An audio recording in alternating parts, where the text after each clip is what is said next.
Well, we're here at Kentucky Proud Park, slightly disappointed, but all in all, Daniel, you can't be, too upset. Kentucky did clinch last night. Maybe a little hangover from last night's festivities. I know they kind of celebrated.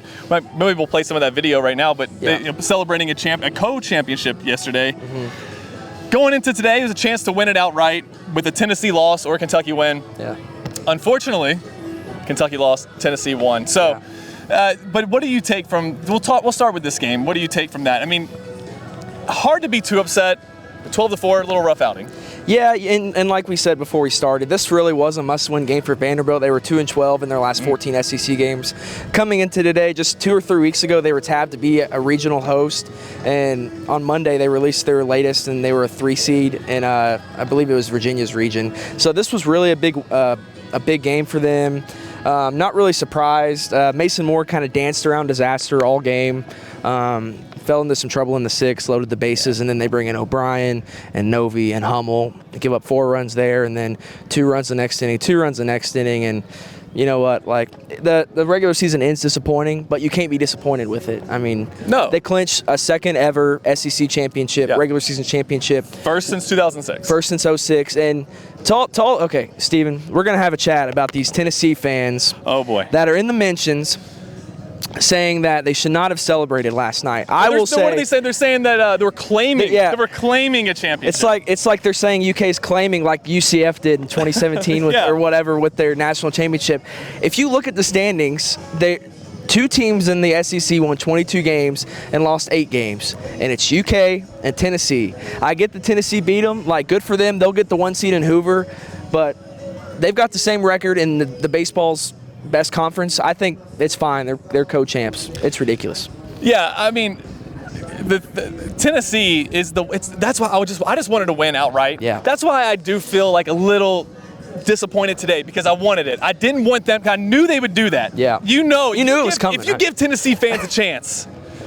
I know. I mean, and we were talking to some students out there, and the new bleacher, if you can see behind us here, this new bleacher they put up, Kentucky baseball is growing. Yeah. It's like Stockton Mortgage. Yes. But I knew, Daniel, if Kentucky let this be a co-champs thing, because Tennessee came here and took 2 of 3, that Tennessee fans were going to claim it as winning it outright. That's not the way the rules work. No, it's not how it works.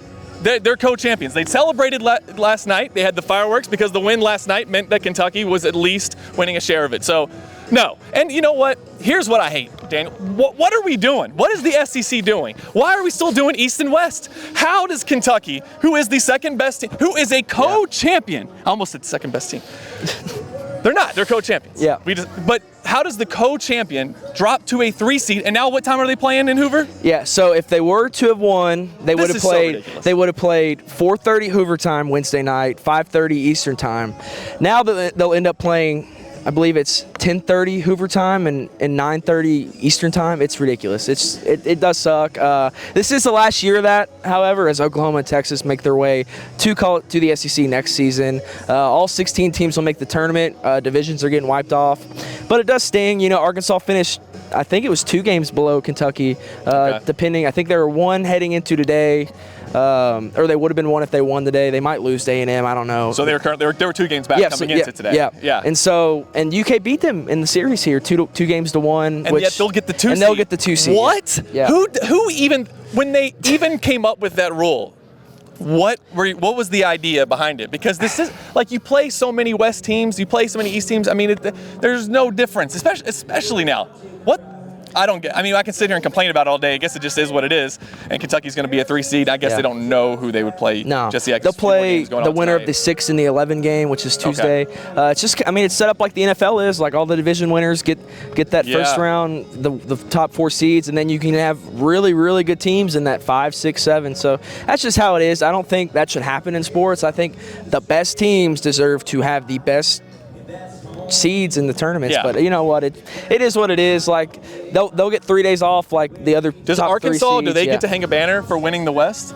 Yes, they do. Yes, but they've won the West, I believe, 2 or 3 seasons in a row now. Well, good for them. Good for them. Yeah, and Kentucky, here's what I've enjoyed. I mean, we're used to like Kentucky basketball being like this, the powerhouse of the SEC.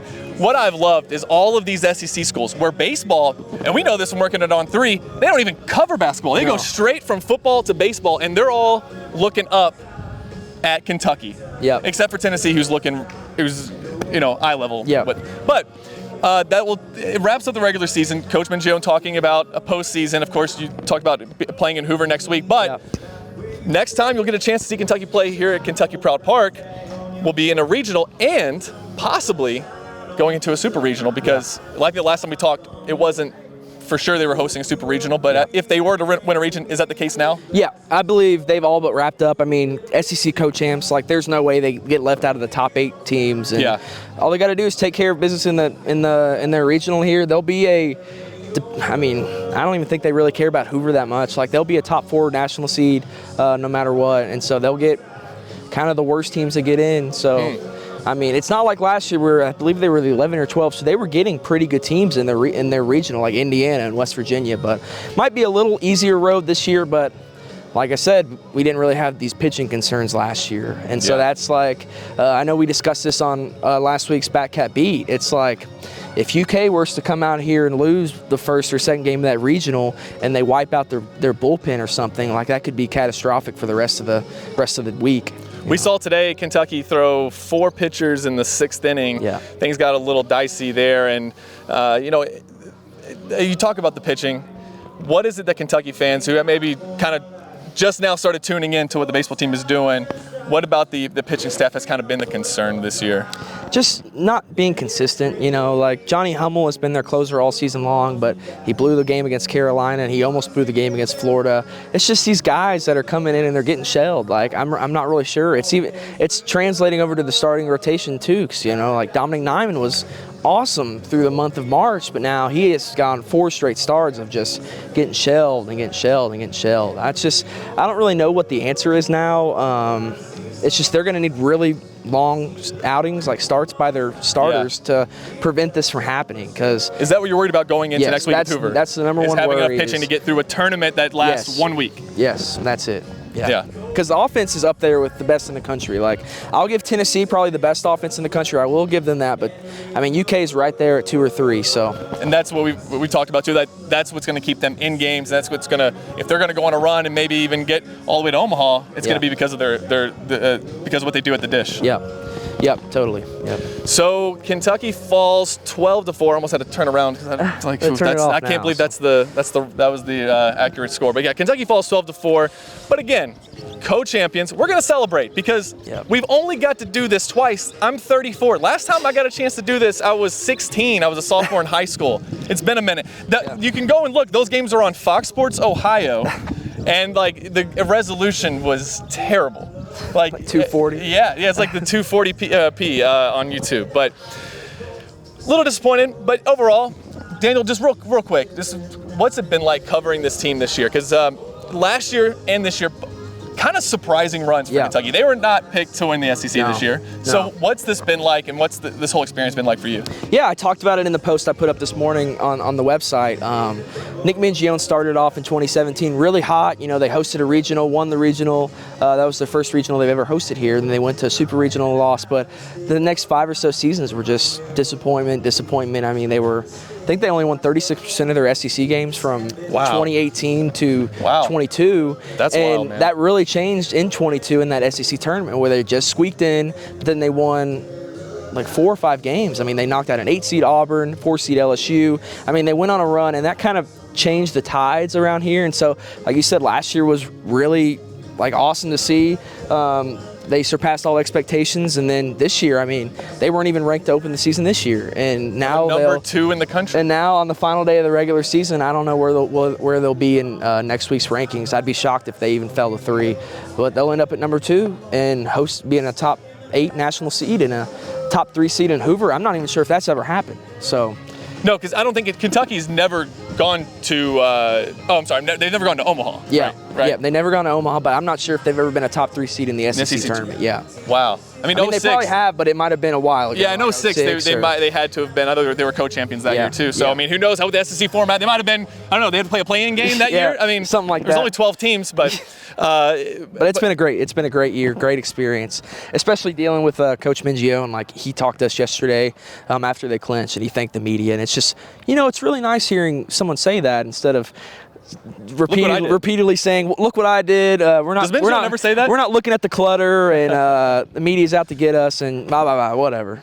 Somebody did ask him somebody did ask Mingione, were you coming into this game thinking winning outright? Yep. And he said, no, I really wasn't. I don't know if my guys were. Do you believe that?